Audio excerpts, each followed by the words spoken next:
Մի մոռացեք բաժանորդագրվել իմ ալիքին, որպեսզի առաջինը լինես տեղեկացված։ Շարունակվում է Հարսնաձորի լեգենդ հեռուստասերիալը, սերիալում ինտրիգները ավելի են շատանում, Նարէն շատ վատ է զգում իրեն և չի ուզում, որ Հայկը իրեն մոտենա, ասում է.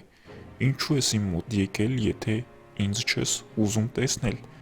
Իսկ ես ցավ եմ ապրում, որովհետև չեմ կարող քեզ գրկել, չեմ կարող քեզ հետ քայլել, նույնիսկ հեռախոսիս մեջ քո համարը կա, ես չեմ կարողանում զանգահարել քեզ։ Նա չի պատմում, որ երեխա է սպասում Հայկից, թաքցնում է նրանից, բայց եթե ասի, ինձ թվում է, որ ամեն ինչ կհարթվի և Նարէն ու Հայկը կհաշտվեն։ Ինչ եք կարծում հարգելի հեռուստադիտող և հետևորդներ, գրեք ձեր կարծիքները մեկնաբանության բաժնում և մի մոռացեք բաժանորդագրվել իմ ալիքին։